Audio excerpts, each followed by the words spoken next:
देखिए, भारत की पॉलिटिक्स में आप किसी भी पार्टी को उठा के देख लीजिए, टॉप 2 लोग होंगे, या तो वो एक परिवार के होंगे या बहुत गहरे दोस्त होंगे। मैं प्राइम मिनिस्टर हूं और मेरी पार्टी का अध्यक्ष मेरे खिलाफ कोई है, मैं कैसे काम करूंगा? इस देश में 2 ही वाद हैं, या परिवारवाद या यारवाद। देखिए, भारत की पॉलिटिक्स में आप किसी भी पार्टी को उठा के देख लीजिए, जो टॉप 2 लोग होंगे, या तो वो एक परिवार के होंगे या बहुत गहरे दोस्त होंगे। तीसरा ऑप्शन नहीं है। कारण ये है कि जब हम पावर में होते हैं, टॉप पे होते हैं, जैसे मान लीजिए मैं मुख्यमंत्री हूँ, मुझे पता है कि पार्टी का हेड अगर मेरा बहुत क्लोज नहीं है तो मैं हमेशा खतरे में रहूँगा। तो क्या होगा कि एक ही घर के 2 लोग, हस्बैंड मुख्यमंत्री है, वाइफ पार्टी के अध्यक्ष है, क्योंकि उसको पता है कि कुछ भी हो जाए ये धोखा नहीं देगी मुझे, उसको भी भरोसा है कि ये धोखा नहीं देगा। या बाप सीएम है, बेटा पार्टी अध्यक्ष है, वो चल जाएगा। कहीं कहीं परिवार का सिस्टम नहीं चल पाता है, जैसे मोदी जी हैं, वो परिवार उस तरह से उनके पास नहीं है। असुरक्षा उनको भी है। अगर पार्टी का अध्यक्ष कोई ऐसा व्यक्ति बन गया जो उनके खिलाफ है, हाँ, तो सारी एनर्जी वहीं खर्च हो जाएगी। तो उन्हें पार्टी का अध्यक्ष ऐसा व्यक्ति चाहिए जिस पर वो आंख बंद करके भरोसा कर सके। और आरएसएस वो भी एक एंगल है, एक एंगल वो भी हो सकता है। तो वो अमित शाह हो सकते हैं, नड्डा जी हो सकते हैं, जिन पे बहुत भरोसा होगा। Arvind Kejriwal family based party वाले आदमी नहीं है, हाँ, तो उनको मनीष सिसोदिया चाहिए, जिस पर आंख बंद कर भरोसा कर लें।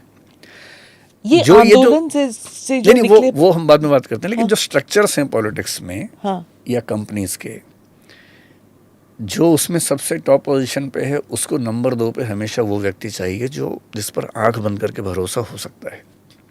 तो मैं मजाक में कहता हूँ कि इस देश में 2 ही वाद हैं, या परिवारवाद या यारवाद। उसके बिना काम नहीं चलेगा, चल भी नहीं सकता ना। हाँ। मैं प्राइम मिनिस्टर हूँ और मेरी पार्टी का अध्यक्ष मेरे खिलाफ कोई है, मैं कैसे काम करूँगा? तो बस इतना ही अंतर है कि कहीं वंश के नाम पे चलेगा, कहीं दोस्ती के नाम पे चलेगा, पर चलेगा वही व्यक्ति जिस पर आंख बंद करके विश्वास किया जा सकता है। लेकिन कॉर्पोरेट सेक्टर में कहते हैं ये loyalties and over emphasised word, आजकल तो लॉयल्टी कोई चीज होती ही नहीं है। क्यों नहीं होती है? कि 2 साल में नौकरी बदल दी, कहीं और चले गए। वो नौकरी वालों की बात हो रही है। हाँ। जो टॉप पोजीशंस पे लोग हैं उनकी हाँ। लॉयल्टी हमेशा दिखेगी। और इसलिए आप देखेंगे कॉर्पोरेट्स में जब कोई टॉप लेवल पे छोड़ता है, 7 लोग 10 लोग साथ में छोड़ते हैं। हाँ। पूरी टीम छोड़ती है, क्योंकि वो लॉयल हैं बहुत ज़्यादा, एक दूसरे पर भरोसा है। मीडिया में तो खूब मैंने सुना ऐसा होता है कि एक बड़ा एंकर किसी चैनल पे गया, साथ में 10 की टीम और आती है। हाँ। तो वो जो लॉयल्टी है, वो लॉयल्टी कंपनी को लेके शायद नहीं, क्योंकि कॉर्पोरेट में अमूर्त है, एब्स्ट्रैक्ट है कि हाँ। मालिक को उन्हें पता ही नहीं है, पब्लिक लिमिटेड कंपनी है। हाँ। कोई मालिक ही नहीं है। हाँ।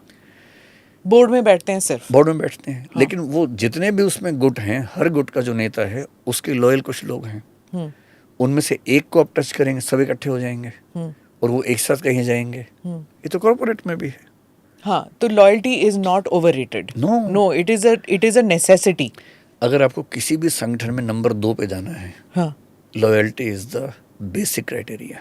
और लॉयल्टी में ब्लाइंडनेस चाहिए, मतलब कि आप जो नेता है, जो बिल्कुल टॉप पे हैं, उनके आप फॉल्ट्स, फ्लॉज, उसको बिल्कुल नजरअंदाज करके या तो नजरअंदाज करें या इस तरह से बताएं जिस तरह से वो सुनना चाहता है, और भरोसा और बढ़ता हो उस बात। तो इसमें कम्युनिकेशन स्किल्स भी बहुत इंपॉर्टेंट है, बहुत मेजर है, बहुत इंपॉर्टेंट है।